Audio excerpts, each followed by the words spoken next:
बिस्मिल्लाहिर्रहमानिर्रहीम। अस्सलाम वालेकुम। I am Salim Murad, your math teacher. Dear students, आज हम लोग चैप्टर नंबर 3 की रिव्यू एक्सरसाइज डिस्कस करेंगे बेटा। और रिव्यू एक्सरसाइज 13 का क्वेश्चन नंबर 1 है, आंसर द फॉलोइंग क्वेश्चंस। तो आप लोगों ने क्या करना है बेटा, आंसर द फॉलोइंग क्वेश्चंस हैं। उसमें पहला शॉर्ट क्वेश्चन है, what is meant by group data. What is meant by group data. Group data का मतलब क्या है। After arranging the data for desire information, जब हमें अपनी डिज़ायर इंफॉर्मेशन चाहिए और जो आपके पास गिवन रॉ मटेरियल है, जब आप उसको अरेंज कर लेते हैं, तरतीब दे लेते हैं, तो उसको आप लोग क्या कहेंगे, ग्रुप डाटा कहेंगे। चैप्टर नंबर 13 की 13.1 में हम लोगों के पास एक डाटा था बेटा, अनग्रुप डाटा। उसको हमने अरेंज किया, तो वो अरेंज फॉर्म जो होती है ताकि हम डिज़ाइन इंफॉर्मेशन हासिल कर सकें, उसको आप लोग क्या कहेंगे, ग्रुप डाटा कहेंगे। क्या कहेंगे बेटा, ग्रुप डाटा। दोबारा रिपीट कर दूं बेटा कि what is meant by group data. After arranging the data for design information, जब आप एक गिवन डाटा को, रॉ मटेरियल को अरेंज कर लेते हैं, ठीक है, ताकि डिज़ाइन इंफॉर्मेशन हासिल की जा सके, उनको आप लोग क्या कहेंगे, ग्रुप डाटा।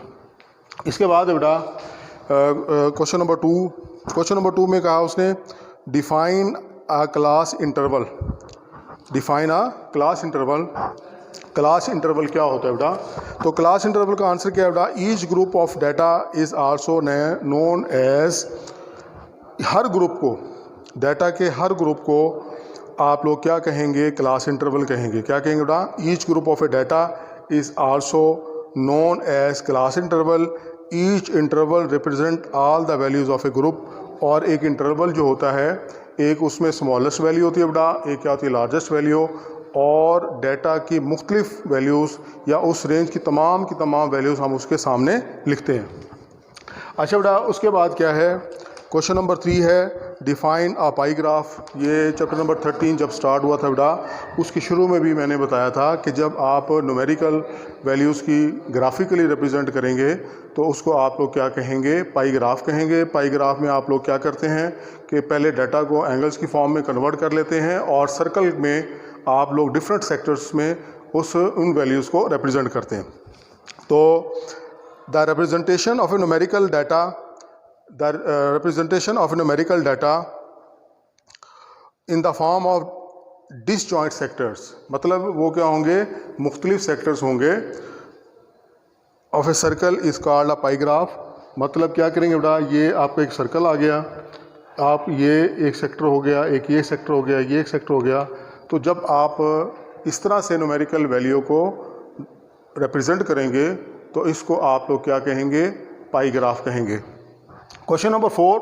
क्वेश्चन नंबर 4 में आपने क्या निकालना है बेटा, what write the formula to finding the size of class interval. जब हम क्लासेस बनाते हैं, वो नंबर ऑफ़ क्लासेस 13.1 में उसने बता दी कि 5 क्लास बनाएं, 6 क्लासेस बनाएं, 3 क्लासेस बनाएं, 7 क्लासेस बनाएं। लेकिन इंटरवल निकालने का फार्मूला उसने कहा कि इंटरवल आप लोग कितना रखेंगे और कैसे फाइंड करेंगे। तो उसका फार्मूला क्या है, तो साइज़ ऑफ इंटरवल फाइंड करने के लिए सबसे पहले गिवन डाटा के अंदर आपके पास जो ग्रेटेस्ट वैल्यू होती है वो देखेंगे, और उसके बाद जो सबसे स्मॉलेस्ट वैल्यू होती है वो देखेंगे, और divided by number of intervals. For example, आपके पास 100 है ग्रेटेस्ट वैल्यू और 50 क्या है, स्मॉलेस्ट वैल्यू है। नंबर ऑफ़ क्लासेस आपने 5 बनानी है, तो ये आपके पास आ जाएगा 10। तो मतलब आप हर क्लास के दरमियान जो डिफरेंस रखेंगे वो कितने का रखेंगे बेटा, 10 का। चाहे वो लोअर क्लास बाउंड्रीज हैं या लोअर क्लासेस हैं या अपर क्लासेस हैं, तो दोनों में आप लोगों ने डिफरेंस रखना है। इसके बाद बेटा है last question, which method is called tallying. Tally marks जैसे हम लोग कहते हैं, टैली करेंगे। टैलीइंग क्या कहलाती है, the method that we use to record the result. For example, मेरे पास एक इंटरवल गिवन है। अब मैं डाटा में देखूंगा इस इंटरवल के अंदर कौन कौन सी वैल्यूज़ लाई करती हैं। जितनी वैल्यूज़ लाई करेंगी उतने ही मार्क मैं टैली वाली जगह पर लगाऊंगा बेटा। ये मेथड जिसमें हम लोग किसी भी रिज़ल्ट को रिकॉर्ड कर रहे होते हैं, टैलीइंग कहलाता है। डेफिनेशन देख लें बेटा, the method that we use to record the result in the table. जब हम एक रिकॉर्ड को, टेबल रिज़ल्ट को टेबल की फॉर्म में लिखते हैं, टैलीइंग कहलाता है। In which we draw the marks, इनमें हम लोग मार्क्स को ड्रा करते हैं बेटा according to the number of individual of the group, individuals of the group. तो एक्सरसाइज 13.1 में हम लोगों ने ये सारा काम किया हुआ है। फर्स्ट हमने जो कॉलम बनाया था वो था क्लास इंटरवल्स का, दूसरा टेली का, तीसरा फ्रीक्वेंसी का बेटा। तो उससे रिकॉर्ड कर रहे होते हैं हम लोग कि यार ये वैल्यू इतनी बार इस इंटरवल में आई है और ये दूसरी वैल्यू सेकंड इंटरवल में इतनी बार आई है। इसके बाद बेटा question number 6, Ali and his friends eat breads in day shown by a table. मतलब अली और उसके फ्रेंड्स ने दिन में कितनी ब्रेड्स ईट की बेटा, और मुख्तलिफ मील्स में, ब्रेकफास्ट में, लंच में, डिनर में, सपर में, तो उनको दिखाया गया बेटा।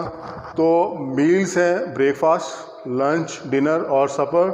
नंबर ऑफ ब्रेड्स क्या हैं, ब्रेकफास्ट में अली और उसके फ्रेंड्स कितने ईट करते हैं बेटा 12, लंच में 24 और डिनर में 16 और सपर में 8। अब आपने इस सारी डाटा को शो करना है किस में बेटा, पाई ग्राफ में। तो टोटल ब्रेड्स आपके पास कितनी होंगी, 12 प्लस 24 36 हो गया, और ये टोटल जो आपके पास बनेंगे बेटा 60 बनेंगे। क्या बनेंगे बेटा, 60 ब्रेड्स जो हैं उन्होंने ईट की। टोटल एंगल आपको सर्कल में पता है बेटा 360 डिग्री के इक्वल होते हैं बेटा। Angle required number of breads in meals, different meals कह लें, और total breads multiply by 360। Multiply कैसे करेंगे बेटा, 360 डिग्री। तो सबसे पहले आप मुख्तलिफ मील्स के लिए क्या करेंगे, एंगल्स फाइंड करेंगे। Measure of angle for bread, breakfast में कितनी की 12 डिवाइडेड बाय टोटल 60 मल्टीप्लाई 30 360, और 60 0 से कैंसिल कर दें, 12 मल्टीप्लाई बाय 6 72 डिग्री आ गया बेटा। इसी तरह measure of angle for bread lunch में कितनी यूज़ की, 24 divided by 60 multiply by 360 degree. तो आपके पास एंगल किसके बराबर आ जाएगा, 144 के इक्वल। तो इसके बाद है measure of angle for bread for dinner. Dinner में उन्होंने कितनी खाई, इसमें है बेटा 16 डिवाइडेड बाय 60 मल्टीप्लाई बाय 360। तो एंगल आपके पास आ गया 96 डिग्री का। मेजर ऑफ एंगल फॉर सपर, सपर में उन्होंने कितना किया बेटा 8 divided by 60 multiply by 360 degree, और तो एंगल आपके पास क्या आ गया बेटा 48 डिग्री। तो इस तरह से आप डिफरेंट एंगल्स जो बनेंगे बेटा फाइंड कर सकते हैं। उसके बाद आप सर्कल ड्रॉ करें। ये आपने सर्कल ड्रॉ किया, मीडियम साइज की 4 सेंटीमीटर 3 सेंटीमीटर का सर्कल ड्रॉ कर लें।